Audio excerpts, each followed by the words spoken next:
জিম্মি হয়ে পড়েছে একটি সমাজ, একটি গ্রাম। ২ নং খসড়াবাদ ইউনিয়নের ৬ নম্বর ওয়ার্ডের দক্ষিণ নিচিন্তাপুর গ্রামের মধ্যমপাড়া সড়কের বেহাল দশা। বিগত ৪ মাস ধরে উন্নয়নের কাজ শুরু হয়েছে বলে মানুষকে এক ধরনের জিম্মি করে রেখেছে। বহু রোগী বর্তমানে হসপিটালে থাকলেও এখানে চিকিৎসা দেওয়ার কোনো সুযোগ নেই, কারণ এখানে কোনো মানুষ মারা গেলেও এখন তাকে জায়নাজা পড়াবে বা কোথাও নিয়ে যাবে এমন কোনো পরিস্থিতি বর্তমানে খাট নেওয়ার মতো পরিস্থিতি নেই। দুটি শিক্ষা প্রতিষ্ঠান রয়েছে, একটি দক্ষিণ চিন্তাপুর কেজি স্কুল, একটি মার্কাজুস সুন্নাহ ইসলামিক একাডেমি এবং দুটি মসজিদ রয়েছে। তবুও যেন এই রোডের কাজ শেষ হচ্ছে না। কোনো এক তৃতীয় মহলের সুবিধার জন্য, ফায়দা লুটার জন্য হয়তো কি আটকে আছে এই কাজটি, নাকি কোনো মহলের বিশেষ ইন্ধনের কারণে আটকে রয়েছে। এই রোডের হিস্টোরি যদি আমরা টানতে যাই তাহলে ২০০৩ সালে মরহুম সালাউদ্দিন কাদের চৌধুরী সাহেব আমাদের এই রুটটি ডবল ব্রিক করে দেন ৭ লক্ষ টাকার বরাদ্দে, এবং ২০২৪ সালে সরকার যাওয়ার আগেই এই রুটটি ২০২৩ সালে এসে ১,২৫,০০,০০০ টাকার বরাদ্দ দেন সাবেক মন্ত্রী ডক্টর হাসান মাহমুদ। সেই টাকারই কাজ এখন শুরু হয়েছে। কিন্তু কথা হচ্ছে এই রুটটি এতগুলির অনেক নাটকীয়তার পরেও কেন এই রোডের কাজ বন্ধ রয়েছে, কী কারণে বন্ধ হয়েছে সেটি এখনও আমরা জানতে পারি নাই। এই এলাকার এই সমাজের মানুষ যারা সচেতন নাগরিক রয়েছে তারা কোনো মানুষের আওতায় পড়ে কিনা এখন প্রশ্ন হয়ে দাঁড়িয়েছে। বিশেষ করে যদি সচেতন নাগরিক থেকে যদি তার সামনে যদি কিছু অন্যায় হয় সেটার যদি প্রতিবাদ না করে তাহলে সেই বোবা শয়তান। অতএব এই সমাজের মধ্যে যদি কোনো সচেতন নাগরিক থেকেও যদি প্রতিবাদ না করে আমরা মনে করব তারা বোবা শয়তানের চেয়েও নিকৃষ্ট, কারণ এভাবে করে কোনো জানোয়ারকেও আটকে রাখার সুযোগ থাকে না। বর্তমানে এই রোডে মাছ ধরা হচ্ছে, প্রতিদিনই এখানে জাল দিয়ে এখন মাছ ধরা হচ্ছে, মশারি দিয়ে মাছ ধরা হচ্ছে, আপনারা সরাসরি দেখতে পারছেন।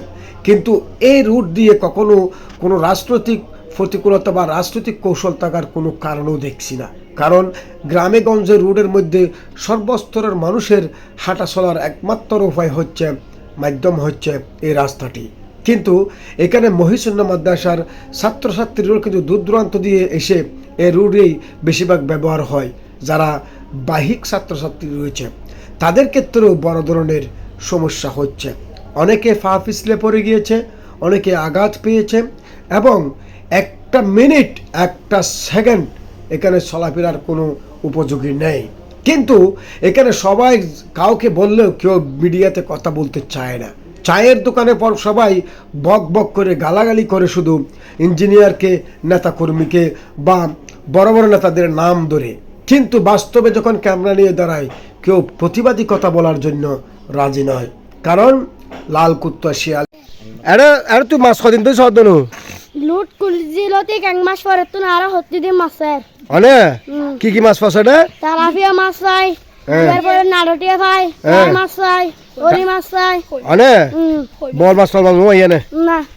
দর্শক ওনারা উন্নয়ন আসলে বল মাছ নয় সত্য কুজিয়ে প্রায় 3 মাসের মতো অনে তো আরো হনমিকে সহজ মাছ চাইতো অনে এনাতে চাই, এনাতে চাই। তোরা স্কুল টিস্কুল যাইতে না যা ফেললি না হ্যাঁ সমস্যা না? সমস্যা দুয়ারে আসারায় পড়ে গই দুদিন আগে অনে মসজিদের মানুষ আইনা করেন দি অনে আসার হেতু সব বুড়ো মানুষই মাছ কিছু চাই না আরো ইটা পুরো খাইলাম। আরে হাসকা ওর হইতো না তুই ও তারিখ এই ছোট্ট গ্রামীণ জনপদের মধ্যে কোনো রাজনীতিক ইস্যু থাকারও কোনো কারণ নেই। এভাবে করে যদি কাউকে আটকে রাখে ৪ মাস ধরে, সেটা কি মেনে যায়? বিএনপির সভাপতি ডক্টর হারুন সাহেবকে এই বিষয়ে প্রশ্ন করলে তিনি নীরব থেকেছেন। আমরা তার কাছ থেকেও জানতে চেয়েছিলাম, কিন্তু কেউ কিছু বলছে না। কী কারণে হচ্ছে না?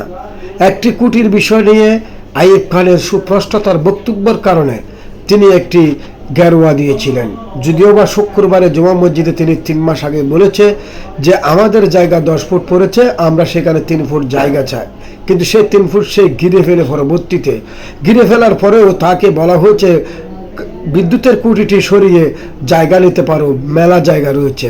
কিন্তু খুঁটিটিও লড়ার জন্য আইয়ুব খান এখনো পর্যন্ত সঠিক সিদ্ধান্তে তিনি উপনীত হতে পারে নাই, যদিও বা দরখাস্ত দিয়েছেন।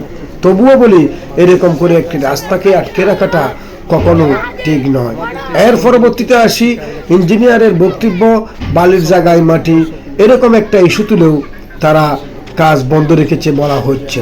কিন্তু সর্বশেষ আমরা যেটা জেনেছি, এখানে কন্ট্রাক্টর তাদের কর শৌচালয় নেই, বর্তমানে তারাও পালিয়ে গিয়েছে, কোনো কাজ হচ্ছে না, এখানে আর কেউ নাই। তাহলে আমরা এভাবে ফানিবন্দি রাখলে, এই ধরনের যদি আমরা সুশীল সমাজের যদি কেউ কথাগুলো তুলে না ধরে, বা আমরা তুলে ধরলেও আমরা আজকে অপরাধী হয়ে যাই। কিন্তু একটি জিনিস মাথায় রাখতে হবে, এই রুটের জন্য যারা সবচেয়ে শ্রম দিয়েছেন, আজকে তাদের নামটিও উল্লেখ করা দরকার।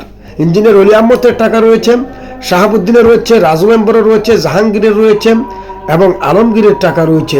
তারা সমাজ থেকে টাকা তুলে প্রথমে বরাদ্দের সময় প্রায় তারা 70,000 টাকা জমা দেন, এবং আর পরবর্তীতে যেগুলো দিয়েছে সেগুলোর হিসাব আমাদেরকে দেওয়া হয় নাই এবং আমরা পাই নাই। কিন্তু এত কিছুর পরেও কেন এই রোডের কাজ হচ্ছে না? আজকে 25 বছর পর মরহুম সালাউদ্দিন কাদের চৌধুরী সাহেব যে রুটটি দিয়েছেন, সেটি দেওয়ার প্রায় 25 বছর পর একটি কাজ পেয়েছি আমরা। সেই কাজের মধ্যে এত বাধাগ্রস্ত কেন? আমরা কোন সমাজে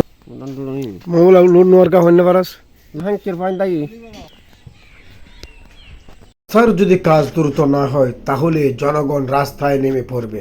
আগামীকাল এই সমাজের নারী, পুরুষ, শিশুসহ সবাই রাস্তায় দাঁড় করিয়ে তারা একটি মানববন্ধন করবে বলেও তারা খবরটি নিশ্চিত করেছে। যদিও বা সেগুলিও সবাই আমার উপর চাপিয়ে দেন কেন, কিন্তু এই রুটটির কাজ খুবই দ্রুত করা কতটা প্রয়োজন হয়েছে সেটা বলার মতো নয়। তবে যারা এই সমাজে বসবাস করেন, নাগরিকত্ব রয়েছেন, তারা কিন্তু এখন রিমুভ হয়ে গিয়েছে। কিন্তু কেন এত তালবাহানা এই রুট নিয়ে 4 ধরে একটি রুট এভাবে আটকে রাখানো, এমন পৃথিবীর নজিরবিহীন ঘটনা। সবকিছুকে মিলেই কোনো এক তৃতীয় মহলের রহস্য কি আমরা জানতে